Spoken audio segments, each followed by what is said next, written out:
Good evening and welcome to News Review. The contract for the new power station has been awarded to Abolished Energy Services, the same company the GST administration signed a contract with in 2011. However, this contract is for a gas power station costing £75 million, £52 million less than the diesel power station which the GST had committed itself to. This announcement was made by the Chief Minister during his budget address this week. The budget is a key fixture in the political calendar. It's a chance for politicians to discuss and debate the state of the nation's finances, and for the government an opportunity to tell the community what they can expect in the coming 12 months. And according to the Chief Minister, Gibraltar is firing on all cylinders. GDP stands at 1.41 billion. That's up from 1.28 billion last year. Economic growth is forecast at 10.3%. GDP per capita last year was just under $65,000. And Gibraltar was ranked 5th in the world. This year, it's up to 75,000. And we're now ranked 3rd. There can be no happier "I told you so" than this one for all our community, Mr. Speaker, even, ironically, for those who relish predicting we would fail to reach these targets of growth. A £50 million budget surplus was predicted for this year. The Chief Minister feigned contrition, blaming the economic climate and border queues, as if he were about to announce a shortfall.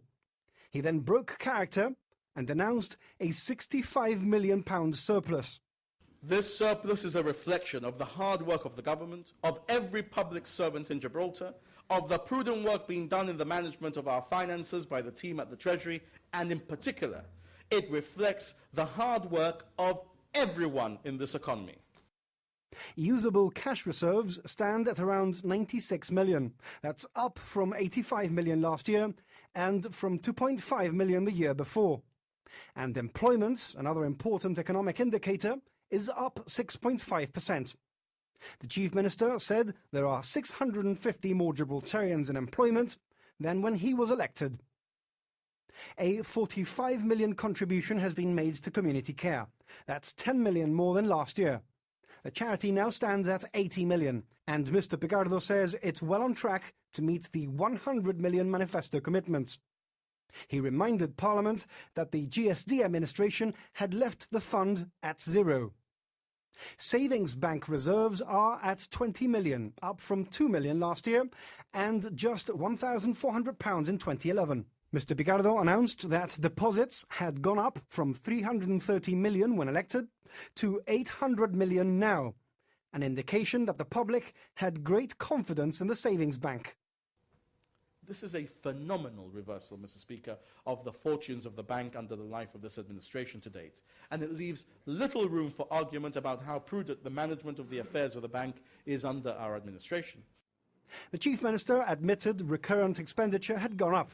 However, he said only 1.9 million of this could be attributed to his administration, and set the blame on agreements made by the GST during its term in office, as well as uncontrollable market forces.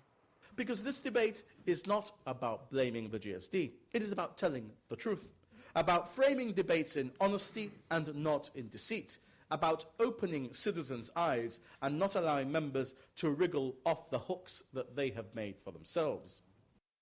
Mr. Picardo then moved on to budget measures. He announced a 5p import duty on every non-reusable plastic bag, which will go straight back into a fund for renewable energy. Import duty will be abolished on LED lighting, musical instruments, mobile phones, small boats, pens and pencils and stationery, and duty on rolling tobacco is increased by 25%. Income tax allowances are up again. Single parents, the disabled, visually impaired, those with children in nursery, and those with private medical insurance can expect an increase in their allowances. For those on the gross-based income scheme, there are new deductions from assessable income for first-time home buyers, those with pensions, and private medical schemes. Minimum wage goes up from £6 to £6.11, and public sector wages are to go up by 2.5%.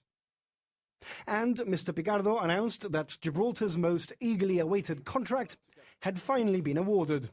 Bouygues Energy Services, the company which was going to build the power station for the GSD administration, will be building it for the GSLP Liberal government, but for £52 million less. The original contract had been for a €145 million diesel plant producing 64 megawatts of electricity. The new contract will see an 81.45 megawatt gas plant being constructed for £76 million. And, said Mr. Picardo, it won't produce any pollution. More cash, more jobs, more transparency and more democracy. That's how the Chief Minister describes the budget. He said it was a game-changing budget which demonstrates that his government's strategies are starting to bear fruit. Meanwhile, the leader of the opposition accused the government of extravagant overspending. In his budget address, Daniel Feetham warned of huge increases in recurrent expenditure, saying Fabian Picardo was mortgaging Gibraltar to the hilt to pay for the promises his party had made at the last election. The opposition leader welcomed the growth in the economy, but said his party had serious concerns about the way the government was managing the finances, including, he claimed, the opaqueness surrounding the Gibraltar Savings Bank and Credit Company Limited, and the legacy of debt and spiralling expenditure it would leave future generations of Gibraltarians. Daniel Feetham said the big lie that Gibraltar's public finances were in a ruinous state, that public debt was too high and that borrowing limits had been exceeded had caught up with the government, as had the big lie concerning electoral promises which were undeliverable in the way the Chief Minister had said they were going to be delivered. The levels of expenditure, he said, were simply not sustainable and someone in the future would be left to clean up the mess. Mr. Speaker, recurrent expenditure for next year is expected to rise by 32% from the position it was in March 2012 to £108.95 million per year, an increase of £9 million per month. According to the opposition, there's a complete lack of control over public finances. Mr. Feetham claimed the government is spending money as if there were no tomorrow, with 24 out of 41 government departments exceeding their budget. He focused on number 6 Convent Place, where he claimed actual spending was more than £5 million over estimated expenditure, a total increase of over 100% since March 2012. The Chief Minister, he said, couldn't even control spending in his own department. The expansion of staffing levels at number 6, he claimed, was more than the planned increase for the entire GHA. Legal fees have increased by over 200% in 2 years, and the bill for media monitoring is almost £500,000. Travel and entertainment expenses were 287% over budget. And none of this, he added, takes into account the £4.5 million upgrade, the Jaguar, Tesla and 4 Mercs. Mr. Speaker, it's a question of priorities. What benefit is there to the ordinary man in the street by this extravagant spending and overspending on number 6 Convent Place?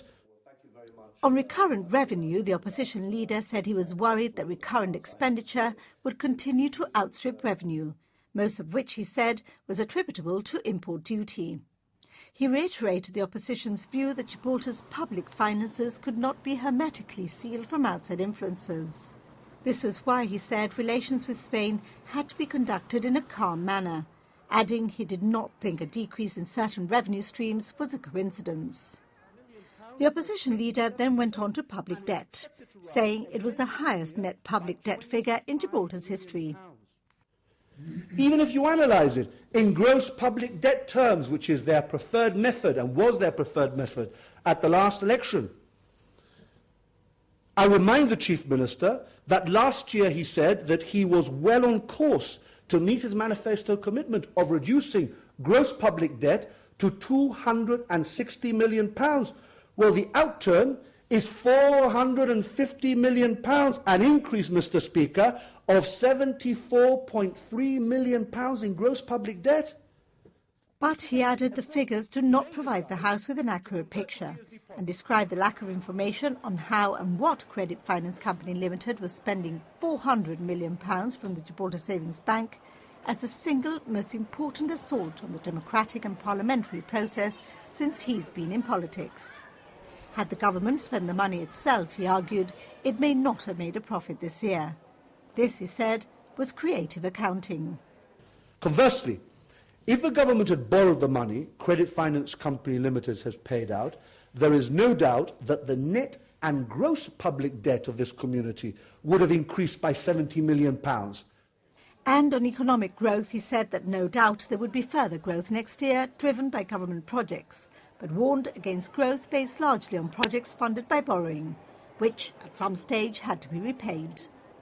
Daniel Feetham said there had been no economic miracle, and that the government had taken Gibraltar from financial ruin to the land of milk and honey in 12 months was simply not credible. Spain's behaviour towards Gibraltar is unacceptable, and it's time for the British government to get off the fence and take a tougher line.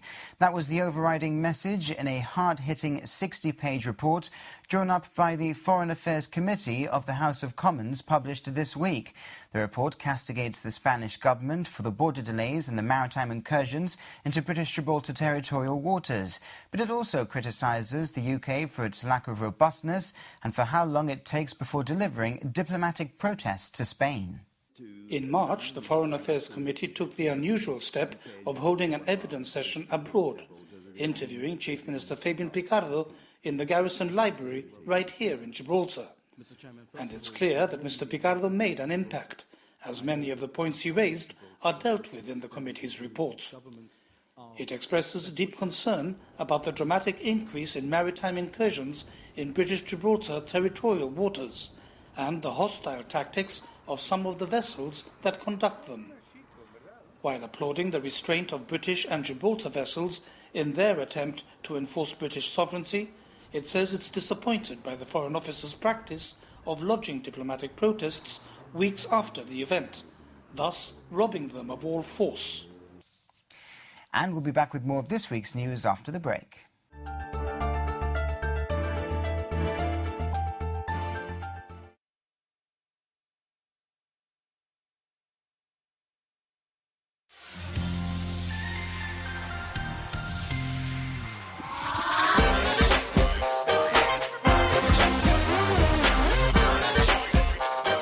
Hi, if you didn't catch the hub this week, you missed us being confused by wood. We've got this block of wood, and as you can see, there's a screw in the middle there. If you get a close-up of that, see that? We couldn't find Louis. So, Louis's not here, so I'm just going to give him a quick ring. Hey, Louis.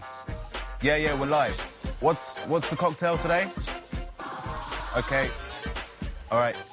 And we had a wonderful performance from Andrea Simpson. This isn't my life. Today, tomorrow, lost. But come and find me. Join us next week live on GBC television. Every Wednesday at 9:30.